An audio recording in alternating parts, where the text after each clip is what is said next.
الله وكفى والصلاة والسلام على عباده الذين اصطفى أما بعد فأعوذ بالله السميع العليم من الشيطان الرجيم بسم الله الرحمن الرحيم الحمد لله رب العالمين الرحمن الرحيم مالك يوم الدين إياك نعبد وإياك نستعين اهدنا الصراط المستقيم صراط الذين أنعمت عليهم غير المغضوب عليهم ولا الضالين صدق الله مولانا العظيم وبلغنا رسوله النبي الكريم ونحن على ذلك من الشاهدين الشاكرين والحمد لله رب العالمين. محترم، آج کا جو ہمارا درس ہے سورۃ الفاتحہ کی آخری آیت سے آخری حصے وَلَضَّالِّينَ اس کے حوالے سے ہے اور معنی یہ ہے کہ وہاں ہمیں چلائے رکھ آپ ساتھ میں ان لوگوں کے راستے پر کہ جن پر آپ نے اپنی نعمتیں نازل فرمائی اور یہ جن پر آپ نے نعمتیں نازل فرمائی تھی یہ وہ لوگ تھے کہ جو غضب کی زد میں نہیں آئے وَلَضَّالِّينَ اور نہ یہ وہ لوگ ہیں کہ جنہوں نے آپ کا راستہ چھوڑا. ضلع کا معنی راستہ حقیقی اور اصلی راستہ جو ہے اس کو چھوڑ دیا. تو اس کو جو آپ کا ٹھہرا ہوا راستہ تھا اسے انہوں نے چھوڑا بھی نہیں. آج استاد محترم ہم یہ دیکھیں گے کہ قرآن حکیم میں ضلال کیا ہے، گمراہی کی صورتحال میں کہتے ہیں. قرآن کی اصطلاح میں گمراہی کیا ہے اور گمراہ کون ضالین کون، کیونکہ ان سے بچنا ہے، ان کے راستے طور طریقے ان سے بچنا ہے. تو لازم ہے کہ جن سے ہمیں بچنے کا حکم دیا جا رہا ہے ان کی عادتیں خصلتیں طور طریقے وہ ہمیں معلوم ہو.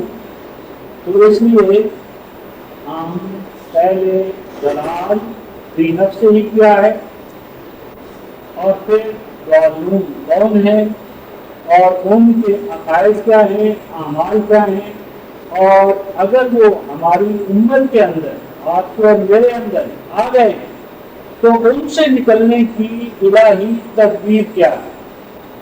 کیونکہ اگر ہم جان بھی لیں کہ یہ چیزیں ضلال ہے، گمراہی ہے، یہ گمراہ ہے اور پھر ہم اس کا علاج نہ کر سکیں تو ایسا ہی ہے کہ مرض کا ایک جو سبب ہے، علامت ہے، وہ ہم بتا دیں لیکن علاج نہ کر سکیں تو اس کا بھی کوئی فائدہ نہیں ہے. ہمیں اچھی تشخیص بھی چاہیے اور اچھی تجویز، یہ بھی ڈائگنوز ہو کہ بیماری کیا ہے اور یہ بھی پتہ چلے کہ اس کا علاج کیا ہے، معالجہ کیا ہے، ریمیڈی کیا ہے اور ہماری اصل جو صحت ہے وہ بحال کیسے ہو. تو آج کا یہ ہمارا موضوع ہے استاد محترم. اس ضمن میں سب سے پہلے یہ بات جاننی ہے کہ ضلال ہے کیا. ضلال ہے کیا؟ ضلع یضل ضلالا اس کا اصل معنی ہے کسی چیز کا ڈس انٹیگریٹ ہوتا ہے. ڈس انٹیگریشن یعنی کوئی مرکب چیز، کمپاؤنڈ چیز، وحدت، یونٹ وہ اجزاء میں بکھر جائے، منتشر ہو جائے، پارا پارا ہو جائے اور پارا پارا ہو کر وہ چیز اپنا جو وجود ہے اس کو کھو بیٹھے، اس کے عناصر عوامل پراگندہ ہو جائے. تو جب اس کی باڈی کا سٹرکچر ہی اپنی اصل حالت پہ نہیں رہے گا تو جو فنکشنز ہیں وہ کیسے انجام دے گا، ہو ہی نہیں سکتا. تو اس حوالے سے ہم سورہ سجدہ 32ویں سورہ ہے اس کی آیت نمبر 10 اور 497 صفحہ ہوگا ہمارے پاس جو قرآن حکیم ہے، ان میں کفار کا ایک قول ہمارے سامنے آتا ہے۔ 497 صفحہ سورہ سجدہ آیت نمبر 10، ارشاد ربانی ہے، کفار نے کہا، قالوا آیت نمبر 10، وقالوا اور کہا انہوں نے، جنہوں نے کفار اور کافروں کا یہ کہنا ہے، منکروں کا یہ کہنا ہے، کیا کہنا ہے اس کا مطلب یہ قول ہے جو آگے آ رہا ہے، اذا ضللنا فی الارض، اذا ضللنا، کافر کہہ رہے ہیں، اور کہا انہوں نے کہ جب ہم ضلال ہو جاتے ہیں زمین میں، مراد کیا ہے کہ جب ہم مر کھپ گئے، مٹی میں مل گئے، یعنی جب ہمارا مٹی میں وجود جو ہے وہ جائے منتشرہ کے طور پر ریزہ ریزہ ہو گئے، پارا پارا ہو گئے، زللنا بکھر گئے، ڈس انٹیگریٹ ہو گئے، پارا پارا ہو گئے، ریزہ ریزہ ہو گئے، پھر اب زمین میں اِنَّا لَفِي خَلْقٍ جَدِيدٍ، تو یہ سب کچھ ہو چکنے کے بعد کیا دوبارہ ہمیں کوئی نیو برتھ، نیو کریشن، خلق جدید ممکن ہے؟ ارشاد فرمایا، بل وہ بھی بلقاء ربہم کافرون، اتنی ہی بات نہیں بلکہ مزید طرح یہ کہ یہ اپنے رب سے ملاقات کرنے کے حوالے سے بالکل ممکن۔ تو یہاں پتہ یہ چلا کہ یہاں ضلال خالص اس معنی میں کہ کسی چیز کا وجود جو ہے، اسٹرکچر جو ہے، باڈی جو ہے، وہ پارا پارا ہو جائے، ٹکڑے ٹکڑے ہو جائے، ریزہ ریزہ ہو جائے، تو ضلال کا ایک یہ پہلو۔ اسی حوالے سے قرآن حکیم میں سورہ یوسف 12ویں سورہ آیت نمبر 8 صفحہ 283،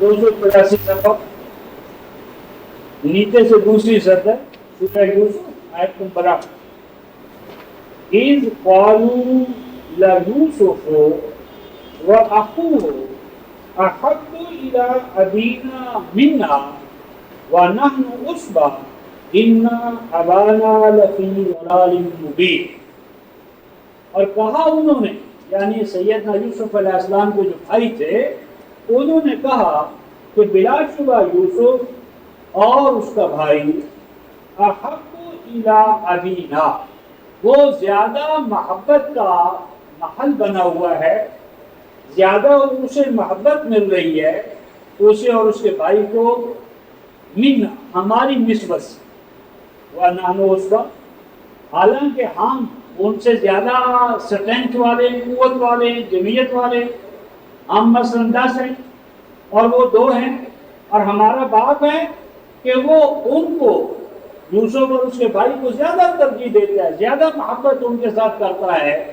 آگے کہا اِنَّ أَبَانَا لَفِي ضَلَالٍ مُبِينٍ، اب یہاں اِنَّ أَبَانَا لَفِي ضَلَالٍ مُبِينٍ کا معنی یہ نہیں کہ ہمارا باپ جو ہے وہ شریعت کو چھوڑ چکا ہے، توحید کو چھوڑ چکا ہے، یعنی ضلال مبین کا کیا معنی ہوا؟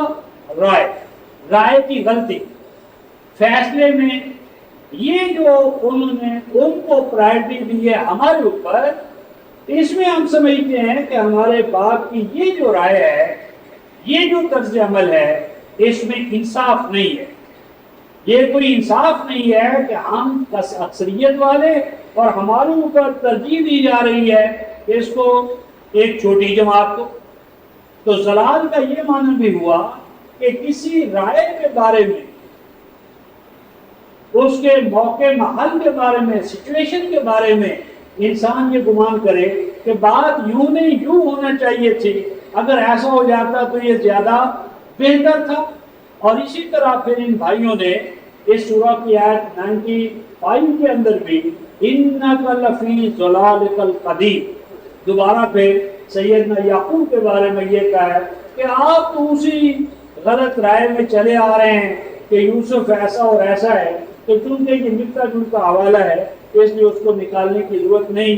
البتہ اس میں ایک اور اسی مقام پر جو اس کی آیت غالباً 30 ہے سورہ یوسف کی 286 صفحہ،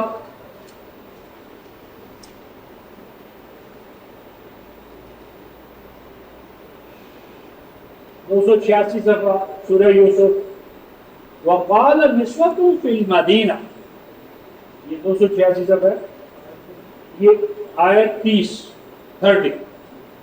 اور کہا جو مرکزی دارالحکومت یعنی مصر کا جو اس وقت کا دارالحکومت تھا، وہاں پر جو بیگمات تھی انہوں نے کہا امرأۃ العزیز، یہ وزیر اعظم کی جو بیگم ہے، العزیز وزیر اعظم کے لیے اس دور میں استعمال ہوتا تھا، تراود فتاحا عن نفسہ، یہ لٹو ہو گئی ہے، اس نے اپنے آپ کو یعنی لگا دیا ہے، قربان کر دیا ہے اپنے غلام پر، نوکر پر، ملازم پر، قد شغفہا حبا، اور اس نے پوری طرح اس کو اپنی محبت میں، گرفت میں، ہولڈ میں لے لیا ہے۔ آگے دیکھیے کیا ہے، اِنَّا لَنَرَاهَا فِي ضَلَالٍ مُبِينٍ، اور بلا شبہ ہم دیکھ رہی ہیں اس امراۃ العزیز کو، کس میں دیکھ رہی ہیں؟ ضلال مبین۔ تو اب ضلال مبین کا یہ معنی نہیں کہ اس نے توحید چھوڑ دی ہے، شریعت حقہ سے ہٹ گئی ہے، بلکہ ضلال مبین کا معنی کیا ہوا کہ یہ بڑی فروتر بات ہے کہ ایک طرف امراۃ العزیز ہو، وزیر اعظم کی بیوی ہو، بیگم ہو، خاتون اول ہو، اور وہ پھر دل میں بیٹھے کسی اپنے ملازم کو، یعنی اگر یہ معاشقہ یا یہ کرنا تھا تو کسی ہم پلہ کے ساتھ کوئی اس کا سٹیٹس کو ہوتا، یہ کیا کیا اس نے، یہ تو بڑی غلط بات ہوئی۔ بلا شبہ ہمارا گمان ہے کہ یہ تو بالکل ہی غلط ہے، اس حوالے سے ان کی تو رائے بھی غلط ہے، یہ طرز عمل بھی غلط ہے۔ تو یہ یعنی ٹیکنیکل حوالے سے اگر ہم دیکھیں تو یہاں پر مانا ہے یعنی فکر یا عقیدے کی بجائے کسی رائے کے بارے میں، طرز عمل کے بارے میں اس کا سوٹیبل نہ ہونا، اکارڈنگلی نہ ہونا، موقع محل کے مطابق اس کا ایڈجسٹ نہ ہونا۔ اور اسی طرح ذلہ جو ہے اس کا معنی ہوتا ہے کسی چیز کا بے نتیجہ ہو کر، کسی جدوجہد کا بے نتیجہ ہونا، یا کسی فرد پر، جماعت پر آپ کو بڑی امید ہو اور عین وقت پر آپ کو وہ بے سہارا چھوڑ دے، ساتھ چھوڑ دے۔ وہ جو شاعر کہتا ہے کہ جن پتوں پر درخت پر مجھے امید تھی، بھروسہ تھا، وہی پتے ہوا دینے لگے۔ تو اس معنی میں بھی قرآن ضلال کو استعمال کرتا ہے۔ مثلا 472 صفحہ سورہ القصص 28ویں سورہ آیت نمبر 75، 472 صفحہ 28 75،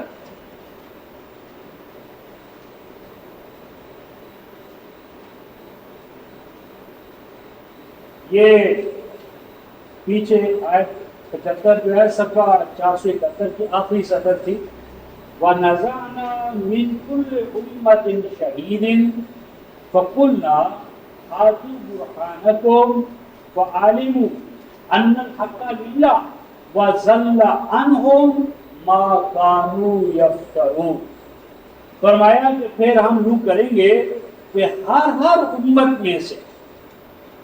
امت میں سے ان افراد کو سامنے لائیں گے کہ جنہوں نے اپنی امت پر دین توحید کی گواہی دی ہوگی، دین حقیقی کے گواہ ٹھہرے ہوں گے، تو ان شہداء کو ہم ہر امت کے سامنے کھڑا کریں گے، لائیں گے، اور امتوں سے کہیں گے ہاتو برہانکم، تم اپنے عقائد اور اعمال جو تم آج اپنے ساتھ لائے ہو ان کی حقانیت کی دلیل پیش کرو، ان کے صحیح ہونے کی دلیل دو۔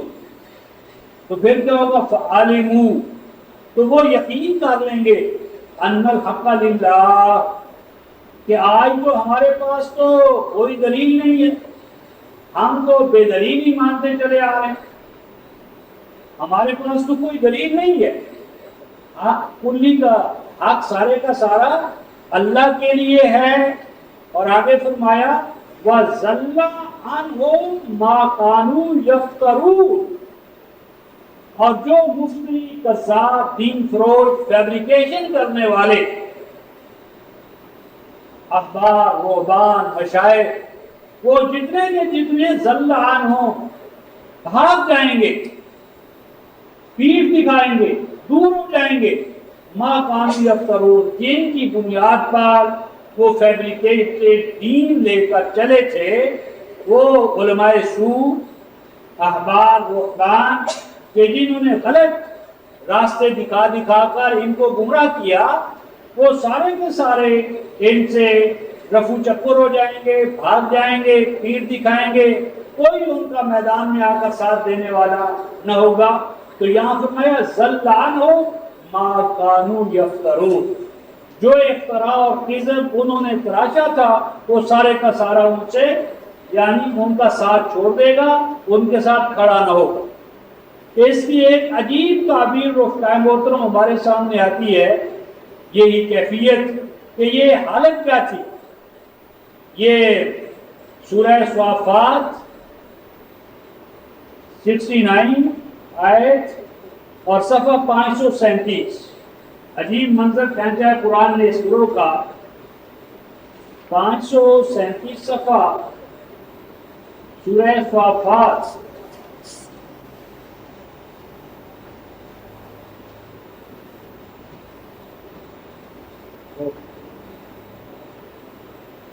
یہ 536 کی آخری سطر اور 537 کی پہلی سطر، جہنمیوں کے بارے میں بات ہو رہی ہے۔ ثم ان مرجعہم الی الجحیم، پھر ان کا لوٹنا ہوگا جہنم کی جانب، یعنی پھر انہیں لوٹنا پڑے گا، لوٹایا جائے گا جہنم کی جانب۔ اور وہ جو جہنم کی جانب ان کا لوٹنا ہوگا تو کیوں ہوگا، وجہ کیا ہے؟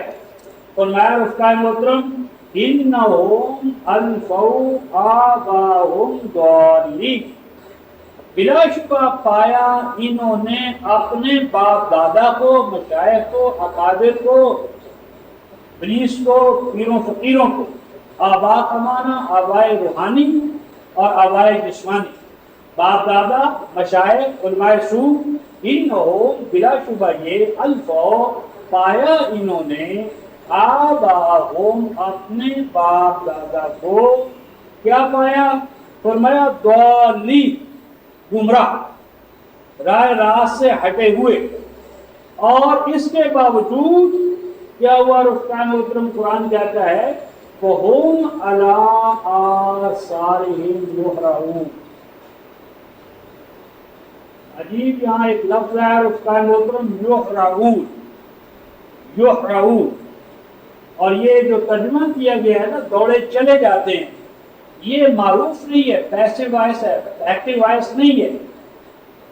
یُحْرَعُونَ یہ پر جو ہے نا پیش، یہ فعل مجہول ہے، جس طرح یُقْتَلُونَ، یُقْتَلُونَ، تو یُقْتَلُونَ کا معنی قتل نہیں کرتے، قتل کیے جاتے ہیں۔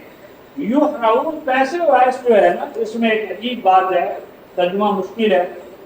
پایا انہوں نے اپنے باپ دادا کو صحیح راستے سے ہٹا ہوا، تو پھر کیا ہوا؟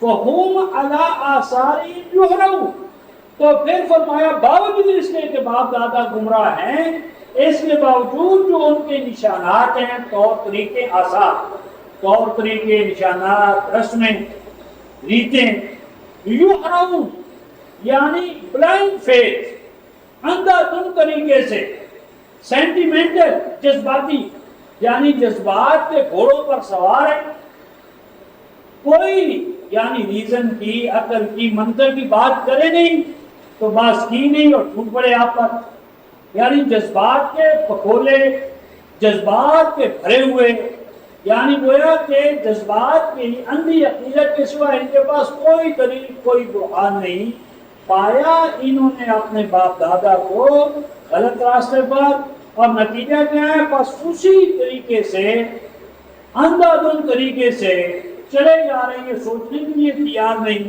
کہ کہیں اس میں کوئی غلطی نہ ہو، گڑبڑ نہ ہو۔ تو یہ یعنی حوالے چند اس حوالے سے کہ زلال کا ایک تو یہ معنی ہوا کسی چیز کا منتشر ہو جانا، پراگندہ ہو جانا، ڈسنٹیگریٹ ہونا، اور باپ دادا کے غلط سے غلط طریقوں کو بھی اندھے جذبات کی بنیاد پر قبول کرتے چلے جانا۔ اسی ضمن میں قرآن حکیم میں 18:106 میں بھی ذل سعیہم فی الحیات الدنیا، دیکھو وہ جو ہم نے 32:10 کا حوالہ دیکھا ہے اس کے حوالے سے وہ کافی ہے، دہرانے کی ضرورت نہیں۔ اب ہم وقت کی مناسبت سے ضالین کے حوالے سے گفتگو کرتے ہیں۔ اس ضمن میں رفقان محترم جہاں تک قوم کے حوالے سے یعنی ایک پرسونیفائڈ گروہ کے حوالے سے اس بات کا تعلق ہے تو قرآن حکیم نے یہ بات نصارہ کے لیے استعمال کی۔ اس ضمن میں شاہ ولی اللہ مرحوم ان کی کتاب الفوز الکبیر فی اصول التفسیر، اس میں آپ لکھتے ہیں کہ ان اردت کہ اے دوست، اے ختم یعنی محمد بھائی، اگر تو اس وقت کے یہود کو دیکھنا چاہے نزول قرآن کے وقت جو تھے، فانظر الی علماء، تو آپ نے وقت کے علماء وقت کو دیکھ، علماء سو کو دیکھ کہ اللہ کے کلام کو تبدیل کرتے ہیں باپ دادا کی روایات کے سامنے، اور اللہ کے کلام کے اندر تعبیر تلاش کرتے ہیں، آپ نے نفس کی باطل تعبیرات کو مینوان دین بنا لیتے۔ اور اب نصارہ کا مسئلہ وَإِن شِئْتَ، اور اگر تو چاہے کہ اس وقت کے نصارہ کو دیکھیں تو دیکھ تو اپنے وقت کے علماء کے مقابلے میں درویشوں یعنی نام نہاد تصوف والے، یعنی جنہوں نے اپنے تارک صلاۃ ہیں، سب کچھ ہے اور دعویٰ بڑا بڑا بات۔ یہ تو شاہ ولی اللہ کا حوالہ تھا الفوز الکبیر فی اصول التفسیر۔ لیکن اب میں نے ریسرچ کیا ہے کہ ضلال کی نمائندہ قوم قرآن حکیم نے نصارہ کو قرار دیا ہے۔ اس ضمن میں آپ ایک حوالہ دیکھ کر آگے چلتے ہیں۔ یہ سورہ المائدہ 5ویں سورہ آیت 77 صفحہ 145۔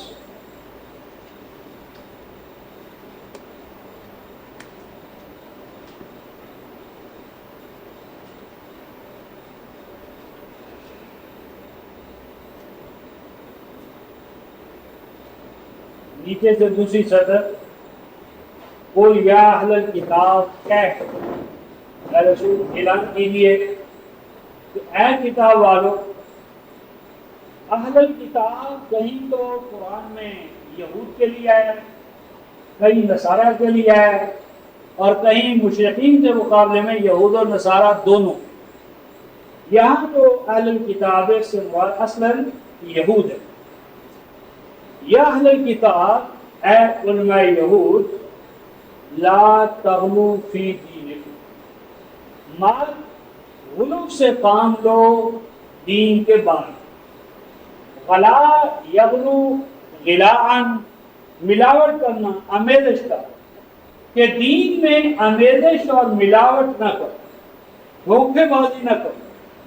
دھوکے بازی ملاوٹ ہر چیز میں قابل مذمت ہے، اور دین میں تو اپنی حیات کا راستہ مارنا تو بہت بڑا گناہ۔ تو نہ ڈنڈی مارو، نہ غلو سے کام لو، نہ آمیزش و ملاوٹ کرو دین۔ کس طرح؟ غیر الحق، کہ جو چیزیں الحق کتاب اللہ میں نہیں، اللہ نے نازل نہیں کی، ان کو دین بنا کر پیش کر۔ حق رکھتا ہے رفتار محترم کہ اس کی اتباع کی جائے من نوع بلا کموں کا، اور حق کے اندر اپنی طرف سے ملاوٹیں، ہمیشیں، کمی بیش، یہ بات ہے۔ اور آگے فرما وَلَا تَتَّبِعُوا أَهْوَاءَ قَوْمٍ، اور مت اتباع کرو اس قوم کی خواہشات کی، اس قوم کی خواہشات قد ضلوا من قبل، کہ جو گمراہ ہو چکی اس سے پہلے، یعنی اگر اس کو یعنی یہود کے بارے میں تو ان سے پہلے گمراہ، اور اگر نصارہ پر اس کو کریں کہ یا اہل الکتاب، مائدہ میں کتاب نصارہ کو ہے، اور اس طرح یہ یہود کے حوالے سے، تو فرمایا کہ وہ جو گمراہ ہو گئے، قد ضلوا گمراہ ہو گئے، من قبل ان سے بھی پہلے، اور آگے ہے وَأَضَلُّوا كَثِيرًا وَضَلُّوا عَنْ سَوَاءِ السَّبِيلِ، اور دوسروں کو بھی انہوں نے گمراہ کیا، خود بھی گمراہ ہوئے اور دوسروں کو بھی انہوں نے گمراہ کیا، وَضَلُّوا عَنْ سَوَاءِ السَّبِيلِ، اور گمراہ کہاں سے ہوئے؟ صحیح راستہ دین کا راستہ۔ تو یعنی یہاں یہود پاک یا نصارہ پاک یا دونوں پاک یا ان تمام اقوام پاک کہ جنہوں نے غلط سے کام لے کر حق میں ملاوٹ کی، آمیزش کی اور صحیح راستے کو چھوڑ دیا، ان کے بارے میں یعنی یہاں اور جو ضلوا عن سواء السبیل ہے، یہ رائے کے حوالے سے نہیں، منتشر ہو جانے کے حوالے سے نہیں، ڈس انٹیگریشن کے حوالے سے نہیں، بلکہ اللہ کا عطا کردہ راستہ اس کو ترک کرنا یا چھوڑ دینا، اس حوالے سے یہ استعمال ہوا ہے۔ اور اس کی عملی شکل کیا تھی؟ عملی شکل کے لیے ہم سورۃ المائدہ آیت نمبر 11 اور 12، یہ ضلال کی عملی شکل کیا ہے؟ 131 صفحہ، 131 سے شروع ہے، 131 سے 132، آیت نمبر 11 12۔ 11 کا اہل ایمان کا ذکر ہے، سب سے بڑی نعمت کتاب اللہ اور کتاب اللہ پر چلنے کا عہد، اور اس کے بعد اہل کتاب کی بات ہے، وَلَقَدْ أَخَذَ اللَّهُ مِيثَاقَ بَنِي إِسْرَائِيلَ، بلا شبہ لیا اللہ تعالیٰ نے بنی اسرائیل سے، یہود سے بھی، نصارہ سے بھی، ہر امت سے اللہ تعالیٰ نے میثاق لیا، اور بالخصوص یہود، پہلا ذکر یہود کا ہے، آگے پھر نصارہ کا ذکر آئے گا، اور ان میں اللہ تعالیٰ نے 12 نمبردار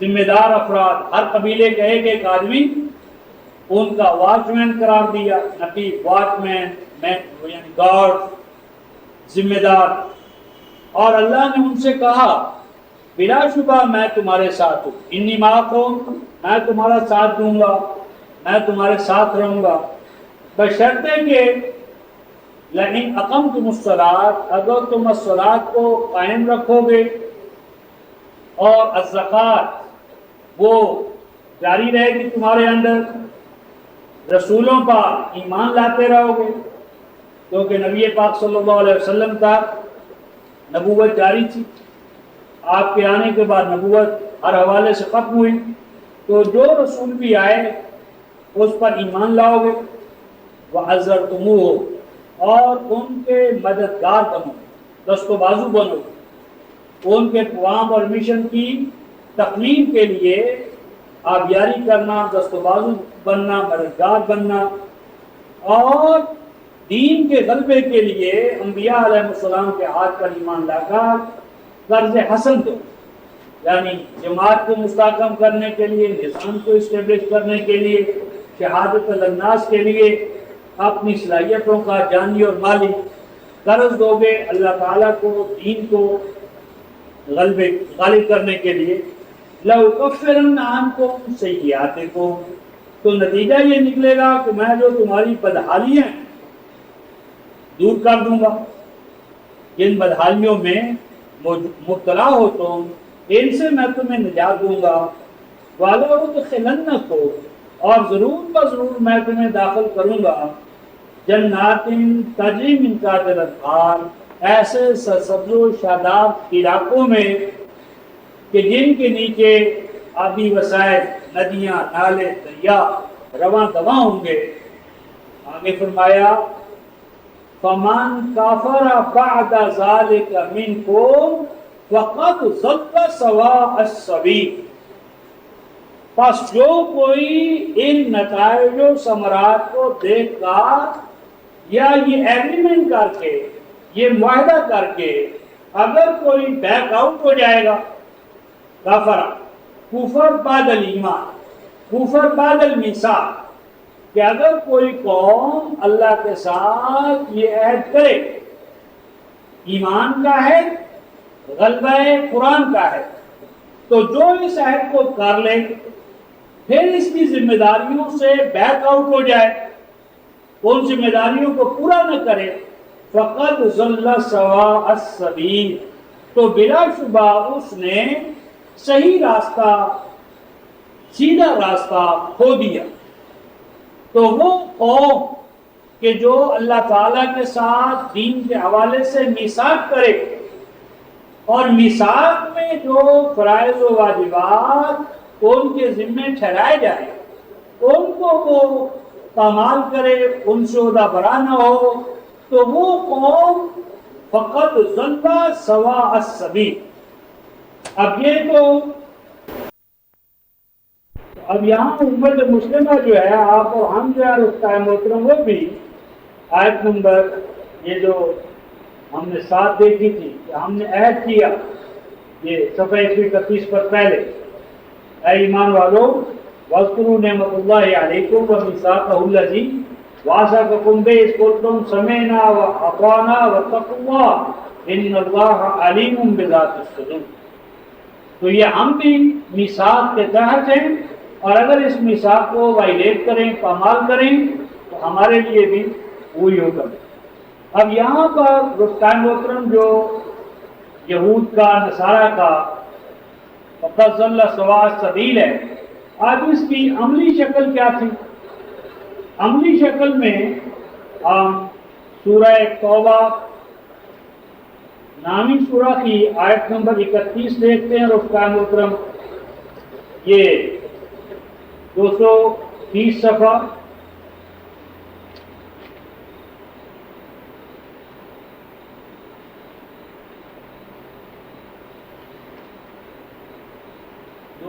صفحہ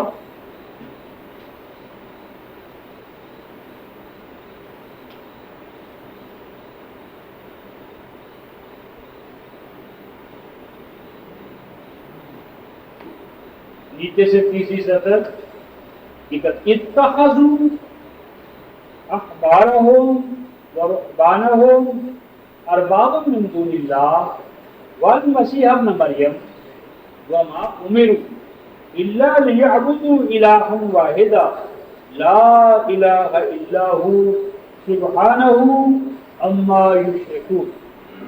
یہود نے، نصارہ نے کیا کیا؟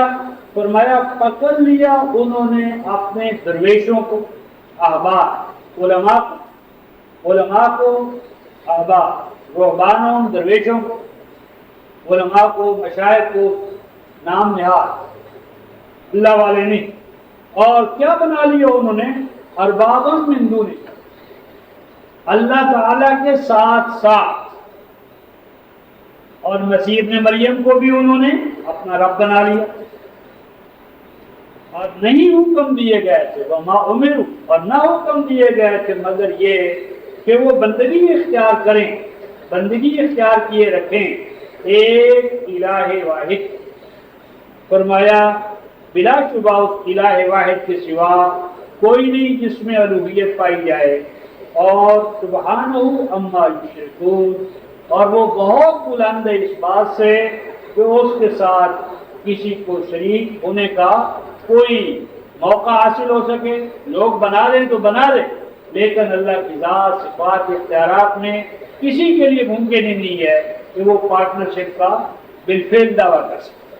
تو گویا احبار کو، رہبان کو یا نبی وقت کو اس کے مقام اور منصب سے اٹھا کر الوہیت کا مقام دینا اور ان کو حلت و حرمت کے اختیارات کا مالک سمجھنا، اور دین میں کسی انسان کو سند کا مقام مل جائے، تو یہ اصل میں الوہیت، شریعت سازی کا حق خالص اللہ تعالیٰ نے اپنی ذات کے لیے رکھا ہے۔ جس کے بندے ہیں وہی عامر ہے، ان الحکم الا للہ، امر حکم ہدایت اصلاً اللہ کے لیے ہے، اور اللہ کے نبی دین کے مبین ہوتے ہیں، مظہر ہوتے ہیں، اظہار کرنے والے ہوتے ہیں، اپنی ذات میں نبی شریعت ساز نہیں ہوتا۔ اصلاً حق تشریع صرف اور صرف اللہ تبارک و تعالیٰ کو حاصل ہے۔ اب یہ جو چند مقامات تھے رفقائے محترم، یہ ہم نے یہود کے حوالے سے، نصارہ کے حوالے سے، اب آئیے امت مسلمہ کے حوالے سے کچھ چیزیں دیکھیں کہ ضلال مبین کیا ہے، ضالون کون ہیں، اور یہ کہ ایسی صورت سے نکلنے کی عملی شکل کیا ہے۔ اس ضمن میں رفقائے محترم دو مقامات براہ راست ہم سے متعلق ہیں۔ ایک مقام تو سورہ آل عمران آیت 164 صفحہ 86،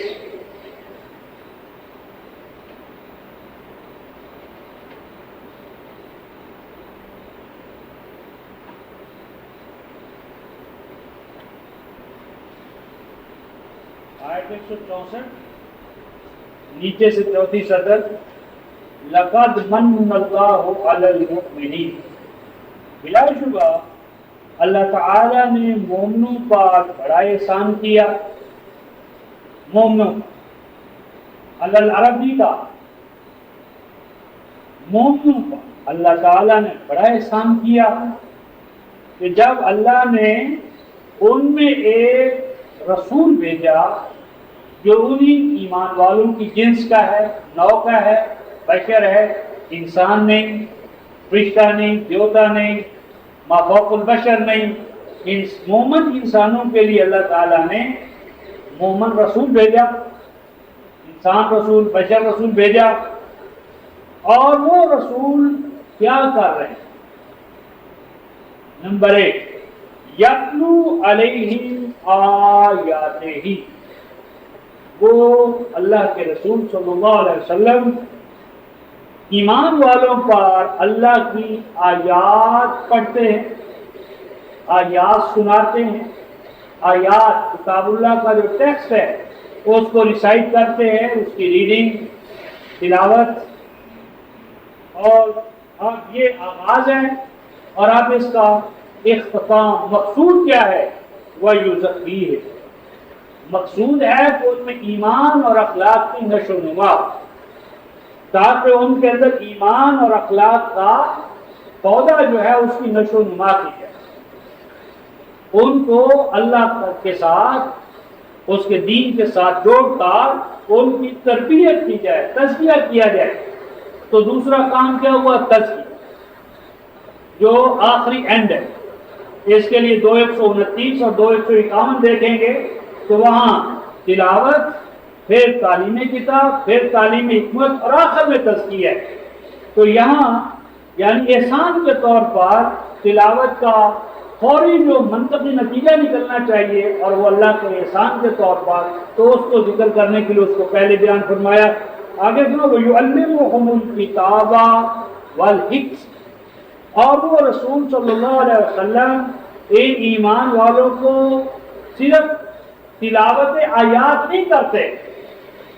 رسول اس لیے نہیں آتا کہ صرف قرآن پہنچا دے، قرآن کی تلاوت کر دے اور بس، یعنی رسول کی حیثیت نعوذ باللہ ایک ڈاکیے یا ہرکارے کی نہیں ہوتی کہ کتاب لی اللہ کی طرف سے اور پہنچا دی اور چھٹی ہو گئی۔ ابلاغ یا تبلیغ تو کفار کے حوالے سے، الناس کے حوالے سے، ایمان والوں کے لیے وہ معلم ہے، وہ مزکی ہے، وہ مربی ہے، وہ مطاع ہے، وہ قاضی ہے، وہ امیر الجنود ہے، اور اس کی یہ تمام حیثیتیں من جانب اللہ ہے۔ تو فرمایا کہ وہ ان کو الکتاب کی تعلیم بھی دیتے ہیں۔ تو ایک جس طرح کہ آپ ایک مثلا ریاضی کی کتاب لے لیں، تو ریاضی کی کتاب کا ایک تو ٹیکسٹ ہوتا ہے، پھر اس کے اندر فارمولے اور اصول ہوتے ہیں، پھر ان اصولوں اور فارمولوں کو مثالوں کے ذریعے سمجھایا جاتا ہے، ایکسپلین کیا جاتا ہے، پھر ان جیسی اور مثالیں دے کر بار بار ان کو پریکٹس کروائی جاتی ہے۔ اور یہ تمام چیزیں ریاضی کی کتاب کا حصہ ہیں، باہر نہیں ہے، یہ اندر اور باہر کی بحث بیکار ہے۔ تو کیا فرمایا؟ وہ الکتاب کی تعلیم دیتے ہیں رسول، اور آگے فرمایا والحکمہ، اور احکام کی حکمتیں، وائی آف اٹ، احکام کیا ہیں، ان کی حکمتیں کیا ہیں، اعمال کیا ہیں، ان کے نتائج و ثمرات کیا ہیں. تو اعمال کے نتائج و ثمرات بتانا، احکام کی حکمتیں بتانا، یہ تعلیم کتاب اور تعلیم حکمت. اور آگے فرمایا وَإِن كَانُوا مِن قَبْلُ لَفِي ضَلَالٍ مُبِينٍ، بلا شبہ اس رسول کی آمد سے قبل یہ ضلال مبین میں مبتلا تھے. گویا کہ ضلال مبین کیا ہے؟ کسی قوم میں اللہ کی کتاب کی تلاوت نہ رہے، تلاوت آیات اللہ کا جو نظام ہے وہ ٹوٹ جائے، رسول والا تزکیہ نہ رہے، رسول والی تعلیم کتاب نہ رہے، اور رسول والی تعلیم حکمت نہ رہے، یہ چار چیزیں نہ رہیں تو یہ ضلال مبین ہے. یہی دراصل کفر بعد ایمان ہے، یہی کفر بعد ایمان ہے. اب اس کا ایک اور پہلو 662 صفحہ سورہ الجمعہ، 62 سورہ ہے، آیت نمبر 1 اور 2، 662 صفحہ.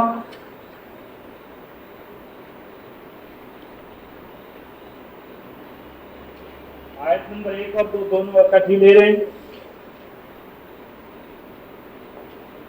یسبح للہ سے شروع ہوتی، بسم اللہ الرحمن الرحیم. یسبح للہ ما فی السماوات و ما فی الارض، بلا شبہ اللہ کی تسبیح بیان کر رہی ہے، اللہ کے ٹھہرائے ہوئے فرائض و واجبات کو ادا کر رہی ہے، اللہ کے بے عیب ہونے، اس کے کامل ثنا ہونے پر دلیل ہے. کون؟ وہ سب چیزیں جو آسمانوں میں ہیں، وہ سب چیزیں جو زمین میں ہیں، اور وہ اللہ بادشاہ مطلق ہے، الملک بادشاہ ہے، القدوس وہ حقیقی پاکیزگی کا مالک ہے، ہر عیب کمزوری اور نقص سے پاک ہے، العزیز وہ زبردست ہے، غالب ہے، الحکیم وہ حکمت والا ہے. اب یہ جو اللہ تعالیٰ کی چار صفات ہیں رفقہ محترم، کہ وہ بادشاہ ہے، وہ ہر عیب کمزوری اور نقص سے پاک ہے، وہ غالب ہے، وہ حکمت والا ہے. اب اگلی جو آیت آ رہی ہے وہ ان چار صفات الہیہ کا لازمی تقاضا ہے. کیا؟ اگر کوئی بادشاہ ہے تو لازم ہے کہ وہ اپنی رعیت کو بتائے کہ اس کا قانون کیا ہے، نظام کیا ہے، وہ رعیت سے کیا چاہتا ہے، کیا نہیں چاہتا. پھر جو چاہتا ہے جو اس چاہت پر ڈھل جائیں ان کو جزا دے، جو وائلیٹ کریں ان کو سزا دے. تو چونکہ وہ اللہ الملک ہے، الملک ہونے کا تقاضا یہ ہے کہ هو الذی بعث فی الامیین، چونکہ وہ ملک ہے، بادشاہ ہے، تو بادشاہ نے اپنی مخلوق کو جو اس کی پادشاہی میں رہنے والی ذی اختیار اور ذی ارادہ مخلوق ہے، اس کو اپنے فرامین سے آگاہ کرنے کے لیے اپنا نمائندہ بھیجا، سفیر بھیجا، رسول بھیجا.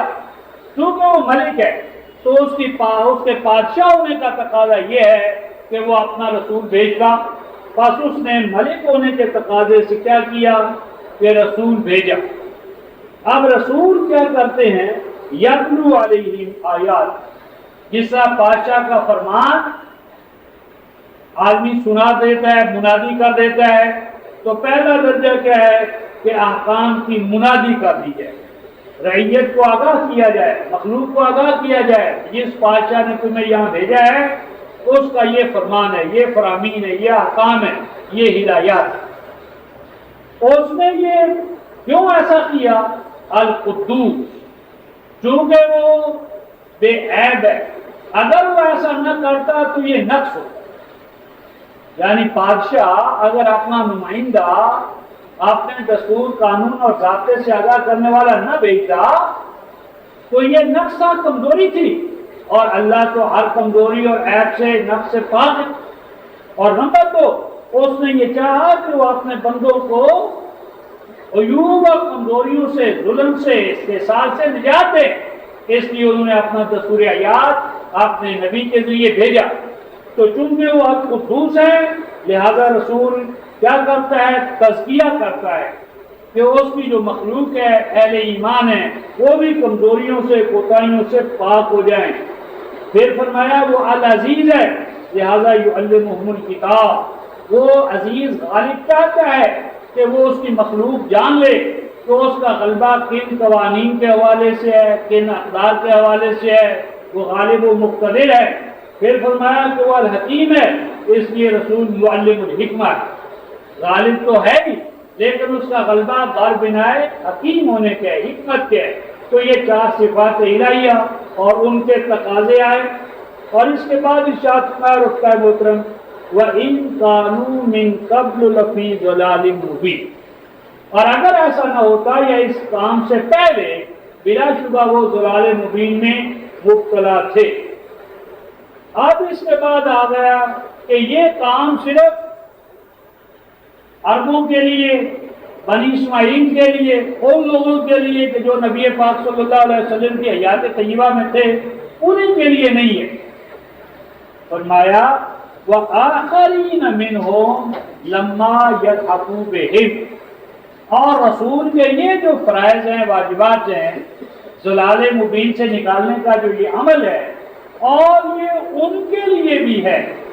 وَآخَرِينَ، اور یہ رسول امیین کے لیے بھی ہے، بنو اسماعیل کے لیے بھی ہے، عربوں کے لیے بھی ہے، ان کے لیے بھی ہے کہ جن کی طرف کوئی رسول آج تک نہیں آیا، اور ان کے لیے بھی جن کی طرف پہلے رسول آ چکے، یعنی اہل کتاب ہوں یا دوسرے، کافۃ للناس بشیرا و نذیرا، اور آخرین اور بھی جو لما یلحقوا بہم، جو ابھی تک ان امیین سے ملے نہیں ہیں، ان میں جڑے نہیں ہیں، ان میں داخل نہیں ہوئے، وہ ان کا بھی یہی رسول معلم ہے، مزکی ہے، تلاوت آیات کرنے والے ہیں، تعلیم کتاب و حکمت، ان کے لیے بھی آپ ہی کی یہ حیثیت ہے۔ اور بلا شبہ وہ اللہ غالب حکمت والے ہیں، اور یہ اللہ کا خاص فضل ہے۔ کیا؟ اللہ کی وحی، اللہ کا کلام، اللہ کی طرف سے ایسا ہونا، یہ اللہ کا خاص فضل ہے جو وہ اپنی ٹھہرائی مشیت کے ساتھ عطا کرتا ہے، اور بلا شبہ اللہ ہے بہت بڑے فضل والا۔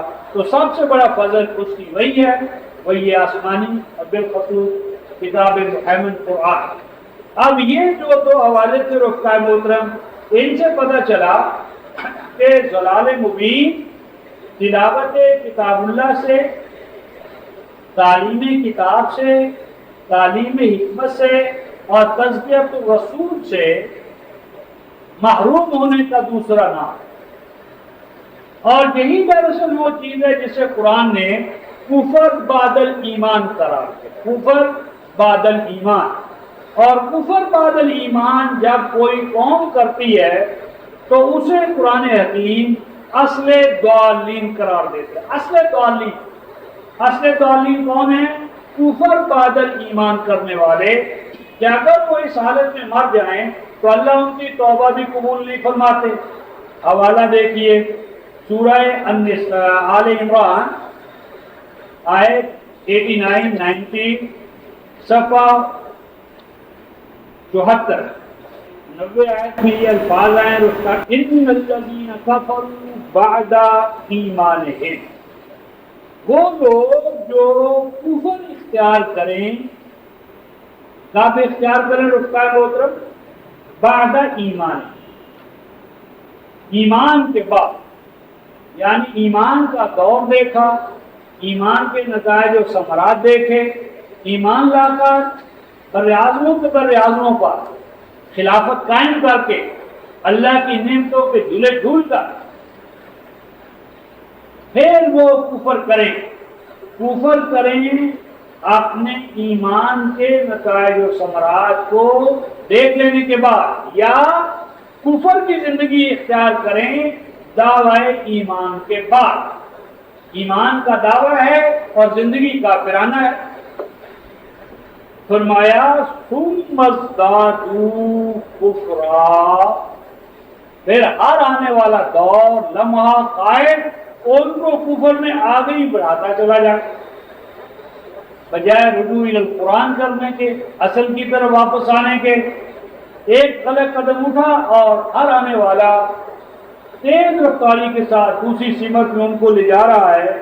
فرمایا لن تقبل توبتہم، تو اگر وہ زبانی کلامی تسمیح کے دانوں بار توبہ توبہ توبہ کرتے رہیں تو بلا شبہ ان کی توبہ ہرگز لن تقبل، ہرگز قبول نہیں کی جاتی ان کی توبہ۔ اور آگے فرمایا رکھتا ہے محترم وَأُولَئِكَ هُمُ الضَّالُّونَ، اور یہی لوگ ہیں اصل دور۔ وَأُولَئِكَ، اور یہی لوگ ہیں، کون لوگ ہیں رکھتا ہے محترم؟ هُمُ الضَّالُّونَ، یہ ہیں اصل دور۔ اصل ضلالت کیا ہے؟ کفر بعد ایمان، کہ کفر بھی کر رہے ہیں، کافروں والی زندگی ہے دعوی ایمان کے بعد۔ یہ جو کفر بعد ایمان ضلال ہے رفقہ محترم، آج احمد قطانی اللہ تعالیٰ ان کو جزائے خیر عطا کرے، مسجد فاطمہ یہ کویت میں سالمیہ ایک بہت بڑا محلہ ہے، تو انہوں نے اس پر خطبہ دیا۔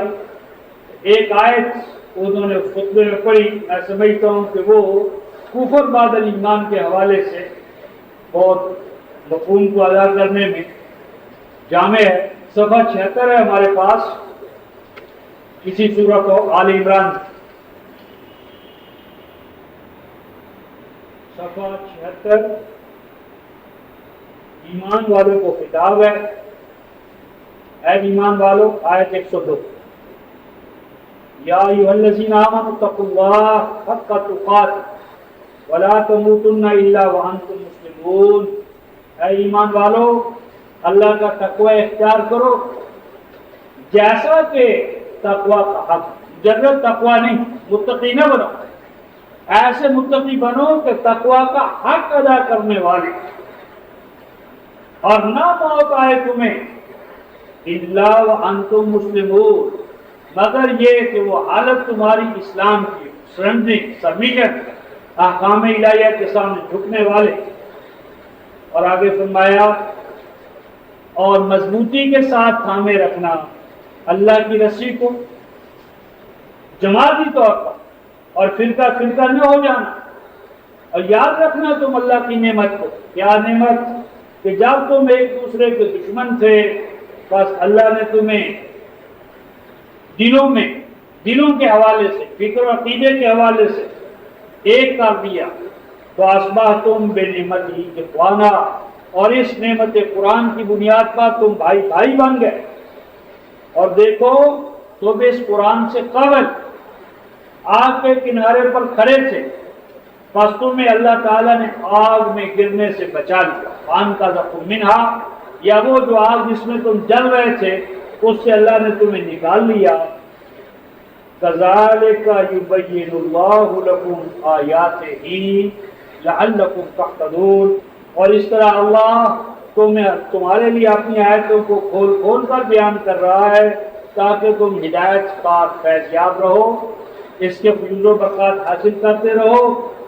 اور آگے جو ہے صفحہ 77 پر آیت 105، کفر بعد ایمان کی وجہ، وَلَا تَكُونُوا، کفر بعد ایمان کیا ہوتا ہے؟ وَلَا تَكُونُوا، اور نہ ہو جانا، وَلَا تَكُونُوا، اور نہ ہو جانا، كَالَّذِينَ تَفَرَّقُوا، ان کی طرح کہ جنہوں نے اپنے آپ کو فرقوں میں بانٹ لیا، گروہ در گروہ ہو گئے، فرقہ ہو گئے، وَاخْتَلَفُوا، اور دین الگ الگ کر لیا، سیٹ الگ الگ ہو گئے، کتابیں الگ الگ، مسئلے الگ الگ، ہر چیز الگ الگ ہو گئی۔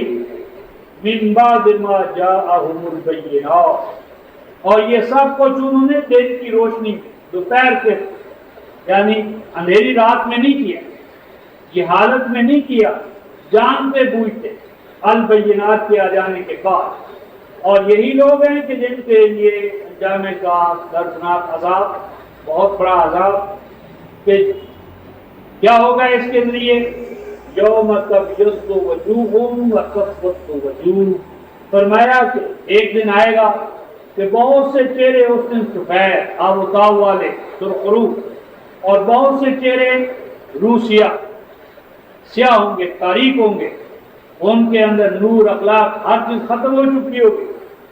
آگے دیکھیے، فَأَمَّا الَّذِينَ، پس بھلا یا حال ان لوگوں کا نَسْوَدَّتْ وُجُوهُهُمْ کہ جن کے چہرے سیاہ ہو چکے ہوں گے. کیا فرمایا رکھتا ہے محترم؟ ان سے کہا جائے گا، کیا کہا جائے گا؟ اَكَفَرْتُمْ بَعْدَ ایمانکم، کیا تم وہی نہیں ہو کہ جنہوں نے ایمان کے بعد کفر اختیار کیا؟ یعنی کفر بعد ایمان کیا ہے؟ تفرقے کی حالت. کفر بعد ایمان ہے امت کا گروہوں میں، طبقات میں تقسیم ہو جانا. اور یہ فرقہ واریت اور یہ اختلاف، اس کو قرآن کیا کہتا ہے؟ فَذُوقُوا الْعَذَابَ، پس مزہ چکھو تم عذاب کا. اور آگے شاہ فرمایا رکھتا ہے محترم کہ یہ جو عذاب ہے بما کنتم تکفرون، بوجہ اس کے کہ تم نے اپنے آپ کو کافر بنا دیا. اب یہاں پر کفر سے مراد رکھتا ہے محترم یہ نہیں کہ انہوں نے اللہ کا بالکلیہ انکار کر دیا، رسول کا انکار کر دیا، ایسا نہیں. نہ انہوں نے اللہ کا وجود کے حوالے سے انکار کیا، نہ انہوں نے اللہ کے رسول کی رسالت کا انکار کیا، بلکہ اس ضمن میں جو 74 صفحے کی پہلی لائن ہے، ذرا دیکھیں آیت نمبر 86، کیف یہدی اللہ قوما، کیوں کر اللہ ہدایت یافتہ قرار دے. آیت 86 سورہ آل عمران صفحہ 74. قومن، ایک ایسی قوم کو اللہ کیسے ہادی و مہدی قرار دے؟ کافروا بعد ایمان، جنہوں نے کفر اختیار کیا ہے ایمان کے بعد. وشاہدوا، اور وہ شہادت دیتے ہیں، وہ منکر نہیں ہے، وہ شہادت دیتے ہیں ان الرسول حق، کہ ہم رسول کو مانتے ہیں، رسول سچے ہیں، رسول کا کلمہ پڑھتے ہیں، عشق کا دعویٰ کرتے ہیں، صلاۃ و سب کچھ کرتے ہیں، شہادتیں دیتے ہیں کہ رسول حق ہے، اور وہ بینات ان کے پاس لے کر آئے ہیں، لیکن اس کے باوجود اختلاف و تفرقہ چھوڑتے نہیں. یہ کفر بعد ایمان، اس کو اختلاف و تفرقہ کہتے ہیں. اور یہی دراصل ضلال مبین ہے آپ کے اور میرے حوالے سے. آخری آیت، اس مسئلے کا حل کیا ہے؟ اس مسئلے کا حل یہ ہے رفقا محترم کہ قرآن نے 1400 سال پہلے ہمیں اس کا حل یہ بتایا تھا. 76 صفحہ خطرات بتائیں، آل عمران آیت نمبر 98 اور 99 میں یہ خطرات کفر بعد ایمان امت میں آنا تھا یہود و نصارہ کی طرف. ان کی نشاندہی کی آیت نمبر 98 99 اور آیت نمبر 100 میں مسئلے کا حل بتایا جا رہا ہے. رفقا محترم ارشاد ربانی ہے، پہلے کہا اے ایمان والو، ان تطیعوا فریقا من الذین اوتوا الکتاب یردوکم بعد ایمانکم کافرین. اے ایمان والو، اگر تم نے ان کی بات مان لی جو تم سے پہلے دعوے دار ہیں کہ ہمیں کتاب دی گئی تھی، ان کے اگر مذہبی پیشواؤں کو، قائدین کو، سیاستدانوں کو تم نے اعتبار کے قابل سمجھ لیا تو وہ تمہیں کفر بعد ایمان میں مبتلا کر دے. تو کفر بعد ایمان اس امت میں آنا تھا یہود، نصارہ اور سابق مجوس، جن کے اقتدار کو مسلمانوں سے خطرہ پیدا ہوا بلکہ بالکل یہ ختم ہوا. اور اب اس کا حال 101 ہے. وَكَيْفَ تَكْفُرُونَ وَكَيْفَ تَكْفُرُونَ کیسے ممکن ہے، کیوں کر ہو سکتا ہے، کیف تکفرون ہاؤ اٹ از پاسبل، کیسے ہو سکتا ہے، کیف تکفرون کیوں پر ممکن ہے کہ تمہارے اندر یہ کفر بعد ایمان آ جائے، کفر بعد ایمان تمہارے اندر نہیں آ سکتا۔ دو چیزیں رکھتا ہے محترم کفر بعد ایمان کو روکنے والی، دو چیزیں گویا تریاق ہے، اگر دو چیزیں امت میں قائم رہیں، جو آگے چل کر ہم دیکھیں گے نتیجے کے حوالے سے ایک ہی چیز ہے، اس امت میں کسی بھی امت میں کفر بعد ایمان نہیں ہو سکتا، اور اگر آ گیا تو اس کا حل بھی اس کے سوا نہیں کہ اسی کی منادی کی گئی۔ کیا فرمایا رکھتا ہے محترم، وَأَنْتُمْ تُتْلَى عَلَيْكُمْ آیات اللہ، پہلی بات یہ ہے کہ امت میں ایسا انتظام رہے کہ امت پر الکتاب کی جو آیات ہے ان کی تلاوت ہوتی رہے، تلاوت آیات اللہ والا گروہ انسٹیٹیوشن ختم نہ ہو، تلاوت آیات اللہ کی خالص کتاب، اس کی خالص آیات بغیر کسی ہمیشہ تلاوت کے پیش کرنے والے افراد رہیں۔ اور نمبر 2 فرمایا رکھتا ہے محترم وَفِيكُمْ رَسُولُهُ، اور تمہارے اندر الرسول نبی پاک صلی اللہ علیہ وسلم رسول موجود ہو۔ اب اس رسول سے آپ جسمانی حوالے سے نہیں، کیونکہ وہ تو 344 میں فرمایا ما محمد اللہ رسول آپ مات و خود لنقلبتم علی اعقابکم، رسولوں سے مراد یہاں آپ کی حاکمانہ حیثیت، آپ کی مطاعنہ حیثیت، آپ کی شارعانہ حیثیت، کہ آپ نے جس مقام اور منصب پر، جس موقف پر، جس مسلک حیات پر اس امت کو قائم کیا ہے، وہ نظام اس امت میں قائم رہے۔ وَمَنْ يَعْتَصِمْ بِاللَّهِ فَقَدْ هُدِيَ إِلَىٰ صِرَاطٍ مُسْتَقِيمٍ، اگر تم اس طرح اللہ کے ساتھ جڑے رہو گے تو صراط مستقیم سے کبھی منحرف نہیں ہوگے، یہی دعا تھی اہدنا الصراط المستقیم۔ تو اس طرح رکھتا ہے محترم ہم ضالین کے کچھ پہلوؤں سے جو ہم سے ریلیٹڈ تھے ان سے باخبر ہوئے۔ تو اس طرح رکھتا ہے محترم سورہ الفاتحہ جو ہے وہ اپنے مضامین کے حوالے سے ہمارے سامنے ایک حوالے سے آتی ہے،